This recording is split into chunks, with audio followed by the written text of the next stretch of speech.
Welcome to Inside Israel, everyone. I'm Joel Chasnoff coming to you this week from On the Road, a hotel room in Middleton, New York.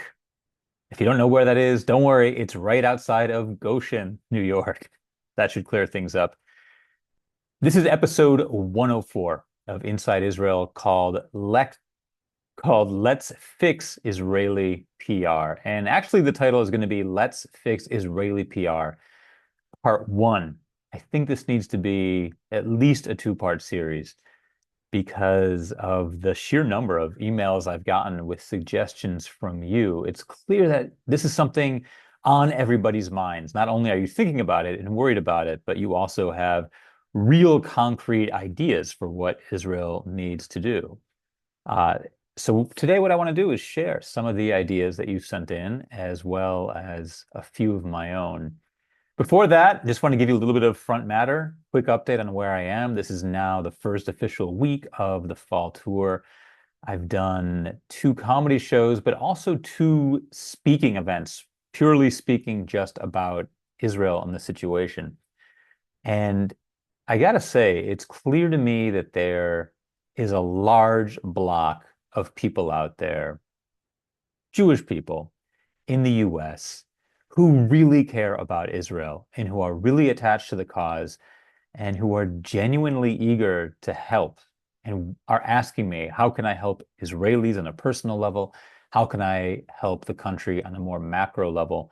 And that's really heartening because often when we're in Israel, we sometimes get the sense that all is lost, that anti-Semitism has taken over, that Jews are disconnected from Israel. So it's really great to see so many of you coming out and speak to me and making clear that you really do care and that your heart is in it.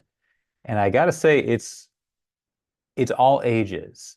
It's definitely skewed a little more toward the 55 plus age range. That seems to me to be the generation that's most attached to Israel, although it can also be the generation for whom it's easier to go out to an event at 8 p.m. on a Thursday night. So we shouldn't discount that part of it as well.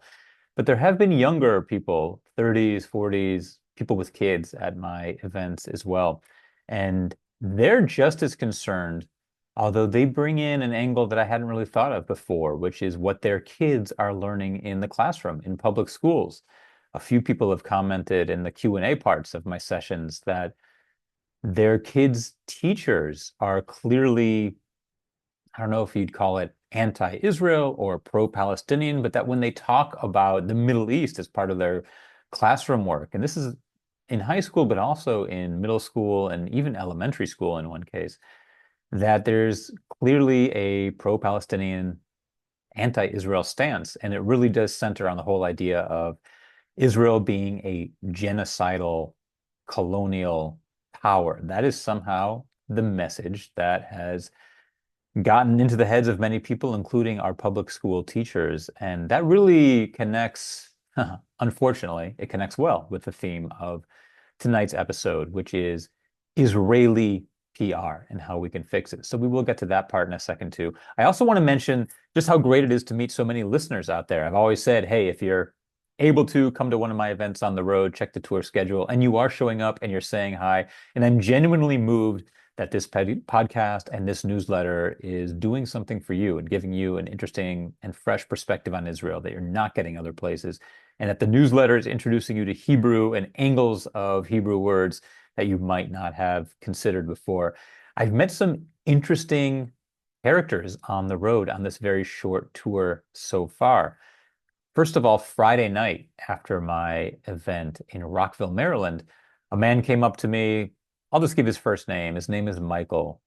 And he told me that way back when he was a camper and then a counselor at Camp Young Judea in New Hampshire. And I said, of course, I've heard of that camp. It's legendary. That's where Yoni Netanyahu worked when he was in his teens.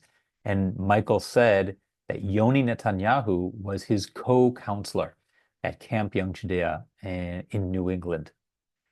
And I was blown away. And we talked for about half an hour about Yoni Netanyahu and what he was like as a teen I'll give you the very short version of the story here. From the way Michael put it, Yoni was unlike any other person he had ever met in his life, completely charismatic in a way that was infectious throughout the whole camp. The entire camp loved him, hung on his every word, that he was adored by everyone. And if you read Yoni's book, Self-Portrait of a Hero, you really get the idea that that's who Yoni was and got the sense that this is who he was.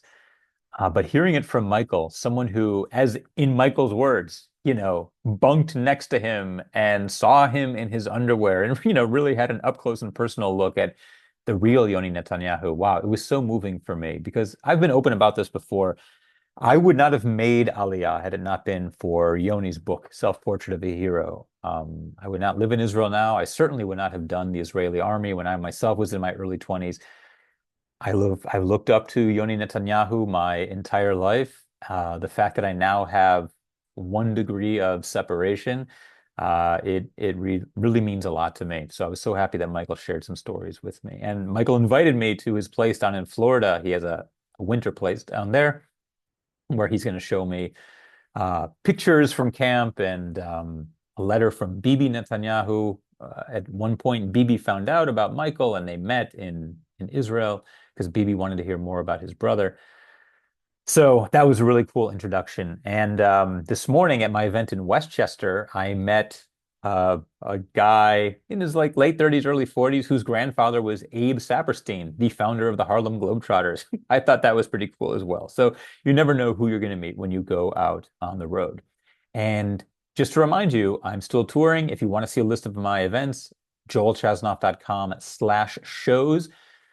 A few events that I want to highlight. I have 3 upcoming events where we're raising money for the Michael Levin Lone Soldier Foundation, an event in Ben Salem, PA on Monday. No, sorry, on Tuesday. That's the 21st of October.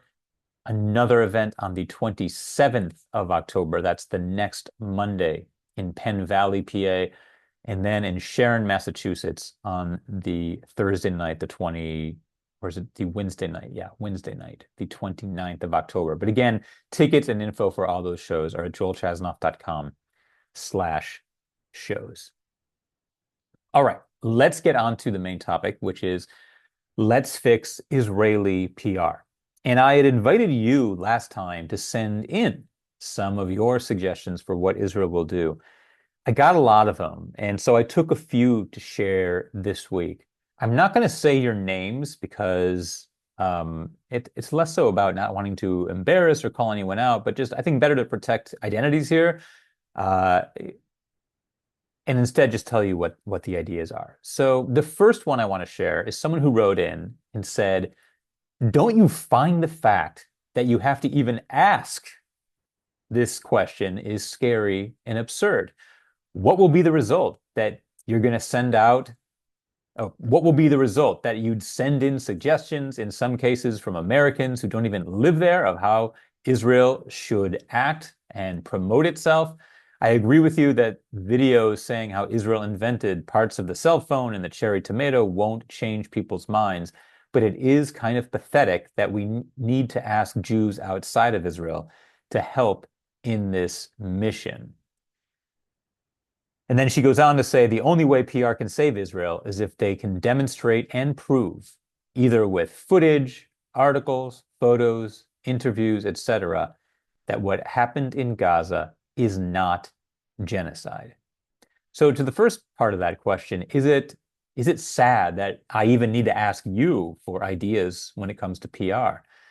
Well, you would like to think that Israel could solve its PR issues on its own, but rather than judging whether it's sad or not, I think we need to accept the fact that most likely the Israeli government is not going to do it, is not capable of doing it, or maybe simply doesn't want to.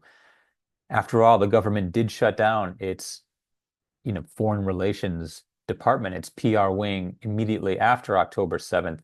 So it really is up to the citizens to do it. And the citizens of Israel shouldn't have to go it alone. One thing that's clear to me from meeting everyone this past week as I've been on tour is that we have a whole army of pro-Israel supporters who want to do anything they can. We need to put our heads together. So who cares whether it's sad or not sad? The reality is this is something we all are going to have to be in together. And this is really the next big battle for Israel as the war in Gaza winds down. The next big war that we have is the one reshaping Israel's image. We need everyone on board. Okay. Number two, we need to start by repairing it among Jews in the United States. The war tarnished Israel's image with a swath of the Jewish population here, including rabbis and Jewish professionals who have been highly critical of Bibi's handling of the war. It is a necessary effort now to repair that rift so that the US diaspora can speak in one voice. So there could be a lot to unpack there, but what I really want to focus on is the part about rabbis and Jewish professionals. And here, I absolutely agree. I think one of the big surprises for a lot of Israelis was how much anti-Semitism and anti-Israel sentiment there is in the world. But one of the even bigger surprises was how much of it was coming not only from the Jewish world itself, but from leaders within the Jewish world. The very idea that rabbis are putting on talit and protesting Israel in Grand Central Station and other places, this is unthinkable. This would have been unthinkable in the years to the generation following the Holocaust, that Jews would publicly put down Israel and make Israel look bad. And I don't know what these rabbis have going on inside. I imagine there's a lot of inner turmoil that they are dealing with, and the way it's being exemplified is through putting Israel down in public. I think they're working out their own issues, and Israel is, for whatever reason, their choice of target. But this is a great place to start. We need better communal leaders, Jewish communal leaders, professionals, and we need better rabbis. The rabbis who are coming out of rabbinical school right now are not the same type or quality of rabbi that we had when I was a kid growing up. The fact that so few are going to rabbinical school also speaks volumes about where the rabbinate is in our culture. I don't think we respect rabbis the way we did when I was growing up. So it really does go both ways. But we need to solidify, if you're going to be a rabbi or a cantor or a Jewish professional, here is what you need to know about Israel. And also here's our expectation of what you are going to say in Israel publicly and what you are not. And there's the public space within the confines of the shul, but there's also the public space outside of the shul. And it shouldn't necessarily be the same what's said in each. But when you are a mouthpiece for the Jewish people outside of the synagogue, I think there is a party line that you need to stick to. And it doesn't mean you have to agree with Israel on anything, but the way you speak about Israel, the tone, the way you level accusations, I think we need a little more rigidity in how our messaging gets out from our Jewish professionals. And we need better Jewish professionals too. Not that they're bad now, but I don't know what the pipeline is like. I don't know that it's so strong.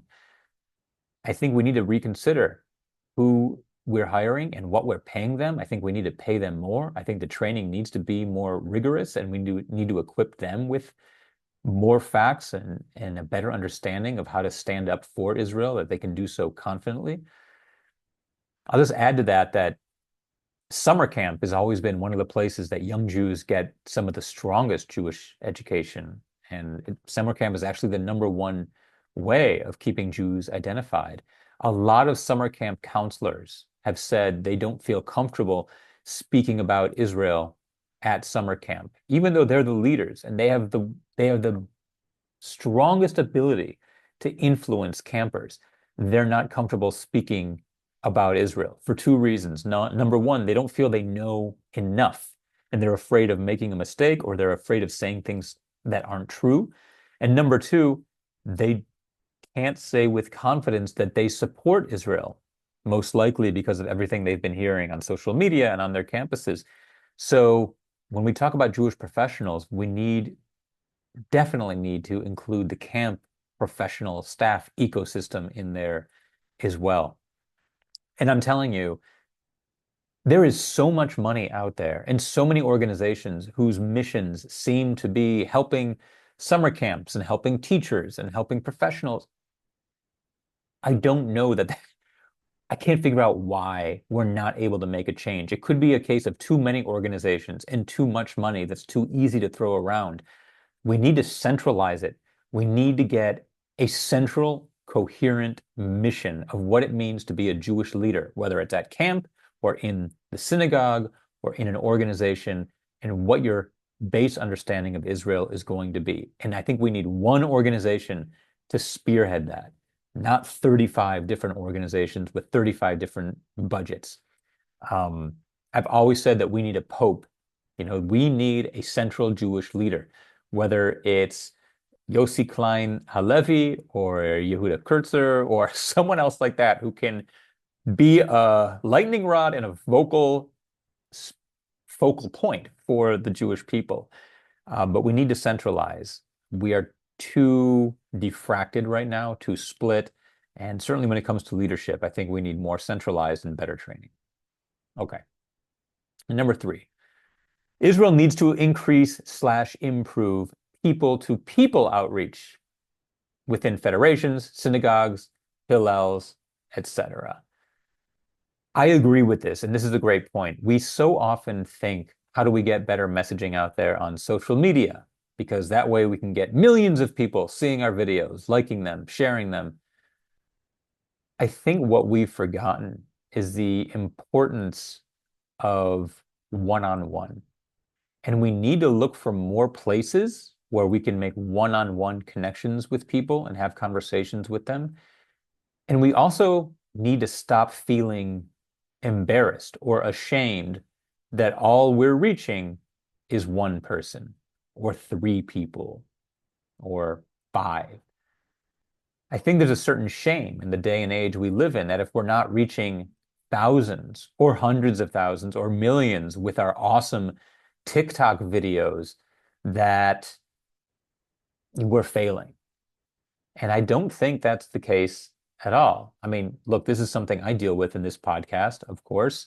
My listenership is much smaller than a lot of other podcasts out there. And yet I realize that the people I'm reaching are the ones who really care and who can take the stuff they learn from me and pass it on to a few people. And it's really point to point Israel education and Israel conversation.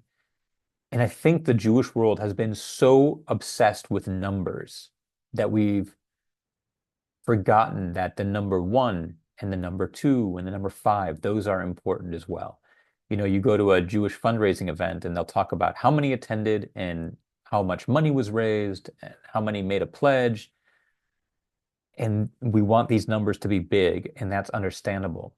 But we need to realize there's a lot of power in just reaching a few, right? So when we pray, we need 10 people, a minyan.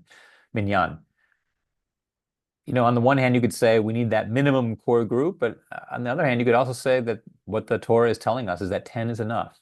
You don't need to reach 100. You don't need 100 in synagogue in order for that service to count. 10 is okay.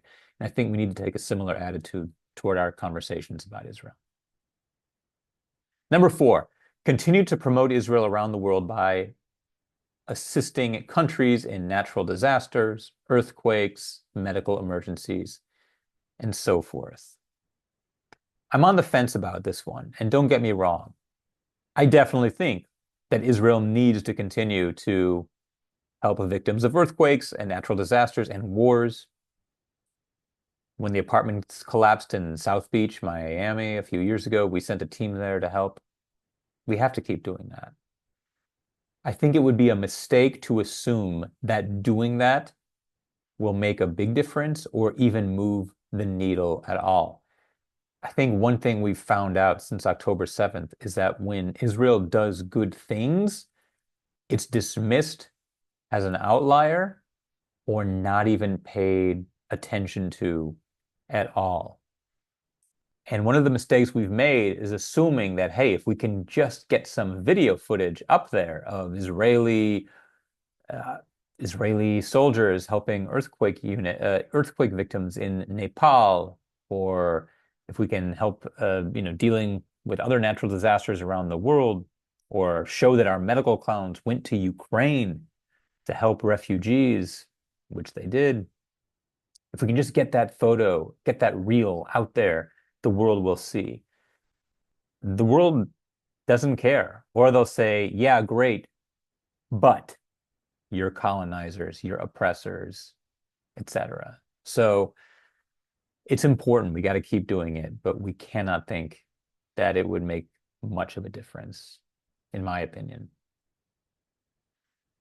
Number five, bring as many teenagers and young adults to Israel as possible. This usually has a very beneficial impact, and these programs should be increased to the greatest extent possible, including rebuilding communities in the south and north of the country. I guess the idea there would be that if students get really attached, they might eventually come back and move to the north and south. I'm not sure about that second part, but in terms of getting teens and young adults to Israel, yeah, I definitely agree with that. I think it's really a matter of how. This goes back to the earlier point about numbers. And one thing we saw with Birthright was this obsession with numbers. How many 18 to 22-year-olds, and then it became 18 to 26-year-olds, and whatever the age range is now, how many have visited Israel since this year? How many since January 1st of this past year, et cetera, et cetera. And I think what we've overlooked with that obsession with numbers and how many have gone to Israel on Birthright is what kind of actual meaningful education are they getting there? I don't know if there's been a study done about what Birthright participants feel about the war in Gaza and October 7th, et cetera. I don't know how much of an impact. What I'm saying is I'm suspicious. I don't know that we can assume that these birthright trips necessarily made an impact when it comes to their opinions about Israel vis-a-vis Gaza, the hostages, and October 7th. I staffed one of these birthright trips at one point. It was great to see the students seeing Israel. By no means did I feel like it was really an in-depth visit. And look, how in depth can you go when it's only 10 days? But this is another phenomenon of lack of centralization. Israel, when Birthright first happened, it was almost all through Hillel, which had a mission statement. It was connected to the campus. But then, to be quite frank with you, a lot of organizations saw how much money there was out there from these philanthropists. And so you had all these companies suddenly pop up that were going to be responsible for birthright trips, whether it was a normal birthright trip or an adventure type trip or some sort of, themed trip. There's just a lot of money to be made. And what we lost in the process was really in-depth education that would guarantee that these kids would actually support Israel and have an attachment with the country later on and not just be a party. Look, I went to Israel. My first really meaningful trip to Israel was with Camp Ramah when I was 17 years old. That was a 6-week trip, and it was intense. And I had amazing staff members who literally changed the course of my life. I sort of yearn for those days. Birthright, I think, is a great solution for grabbing those who were missed. But another problem is that kids started skipping those 6-week trips when they were teens because they knew they could get a free birthright trip later on. I think what we've also seen is the importance of the internship that, you know, it's very common now when you're applying to college, you better have something damn good on your high school resume. And a 6-week trip to Israel might not look as good as an internship at the local law firm or name whatever business you want to name. And I think parents need to be brave enough to say, yeah, you know what? Going to Israel for 6 weeks over the summer is actually more important. But I would take it a step further. I think the Jewish world needs some sort of business network or internship network where if you do choose to go to Israel for 6 weeks after you're 17 years old, here's a network of other adults who went to Israel when they were 17 who now work in very cool jobs that you can reach out to for an internship later on. So now you're still connected. You still have these business connections, but instead of wasting a summer making coffee when you're 17 just to say you worked at this high-tech startup, now you can have a connection with someone higher up at that company who also went to Israel when she or he was 17 and who will now help you out. So it really boggles my mind that there is no alumni network. The same way where I went to college, University of Pennsylvania, there's an alumni network where if you want to move to LA and work in Hollywood, there's a long list of former Penn grads who will give you your first, step in the door. Why is there no conservative movement network like this, or reform movement, et cetera, or BBYO professional network where teens can come out, college students come out, reach other Ramonics, BBYOers, Niftyers, whatever, and get their internship that way. And that encourages them to stay in the system. So I think we need to realize that the reality is kids want these internships. They feel they need to have them. Let's, instead of trying to fight it and get them to Israel, let's sort of feed into it and see how we can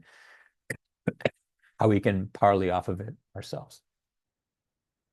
Our last one for today, and I found this was really interesting. Someone wrote me, I don't know the answer, but here's what ChatGPT wrote when I asked them about how to improve Israeli PR. ChatGPT wrote, Israel needs to build Gaza back up and seek a two-state solution. And what this person wrote to me is clearly an anti-Zionist and anti-Semitic response. And I'm not sure you can fault ChatGPT because what ChatGPT is doing is just calling the entire internet for a response through their large language model. And most of what is on the internet is this kind of stuff that it's really saying it's in Israel's hands. Well, if Israel would just build back Gaza and pursue a two-state solution, never mind that Israel pulled out of Gaza in 2005 because that's what the Gazans wanted, to rebuild Gaza, to build Gaza themselves. And never mind that Israel has pursued a two-state solution countless times throughout the last 25 years. If you don't know, look up 2000, Camp David, Yasser Arafat, Bill Clinton, Ehud Barak. Look up 2006, Ehud Olmert, his peace plan, even more far-reaching. All of this rejected by the Arab world. So Israel has tried. Maybe what this response tells us is that we need more content on the internet that is pro-Israel so that when search engines search, there is more pro-Israel content defined because we are currently outnumbered. My hunch is that we're so badly outnumbered that it would take the amount of manpower hours it would take to get our content out there would be astronomical. But we do have to be aware that, these ChatGPT and other AI-driven response systems, they're only as good as what's already out there. They are not original thinkers, and they're just going to repeat what they're seeing, in quotes, elsewhere. Now, in that sense, how different are human beings? A lot of the reasons high schoolers and college kids are anti-Israel is because they are simply repeating what they have heard and been exposed to over and over. I think it's become harder than ever to be an original thinker because we're so bombarded with information. But that brings me back to the importance of one-on-one conversations and how important it is to have these smaller conversations with one or a few people at a time. because a lot of impacts can be made there. And to loop it back to another point, when we're talking about rabbis and Jewish leaders, I think there has to be part of their portfolio is making time for these one-on-one conversations. That when you're a Jewish communal leader, it's not just about balancing the budget and planning great programs, but it's also, having the coffee with the person who just doesn't understand or who is on the fence. So those were the first six responses I'm going to share with you. I'm going to share one thought of my own this week, and of course, over the coming weeks, I'll share more. But one thought I have is that, God bless these hostages who just came home, and we can't ask too much of them too quickly. But as soon as they are able, I think we need to prep these hostages to do television interviews and then fly them to the US first class, put them up in great hotels, and have them make the rounds on CNN and MSNBC and Fox News and any other network that will have them, sit them in the studio next to Wolf Blitzer and the like, and tell what they talk about, what they went through, and be as graphic as they're comfortable being, and really show who we are up against. On the one end, we may have lost the idea, we have lost maybe the war for now about support Israel. Israel is good. But one place I think we do have room to make progress is who is Hamas? And if you support Gaza and Gazans, who exactly are you supporting? And make it a little more about Gazans and Hamas and a little less about why you should love Israel. I don't know that we are going to get that Israel. The world's not ready for Israel love just yet, but I think we're at a point where they could be very impacted by hearing some truths about Hamas from the people who underwent the torture and being held captive for over 700 days. So, yeah, that would be asking a lot of hostages who've already gone through the unthinkable. But if we can find even a few who are willing and able, and I know they're out there, one has already written a book, Elisha Rabi, and Emily Demaria has been very outspoken. Others would be willing to be. I think that's one idea I have of how we can start at least changing the way Israel is seen, and that involves by changing how Hamas, Gaza, and Gazans are seen. So that wraps it up for today's episode of Inside Israel. Our next live broadcast, this is going to be a real change up. So listen closely. It's going to be on Monday, October 27th at 12 noon. That's a daytime broadcast. It's because of my tour schedule this coming week. I will not be able to do the Sunday night. I'll be traveling. But on Monday, the 27th at 12 p.m. will be the live broadcast. And of course, if you can't miss that, check out Inside Israel on Apple and on Spotify to hear the recording. Next week, I'll be sharing more of your responses regarding how to fix and improve Israeli PR. I'll be sharing some more thoughts on my own, as well as some impressions from another week on tour here in the US. So, signing off from Middleton/Goshen, New York. I'm Joel Chasnoff. Thanks so much for joining us this week on Inside Israel. You can always reach me through the website, joelchasnoff.com/podcast. That's also where you can sign up for the newsletter. Until then, lehitraot.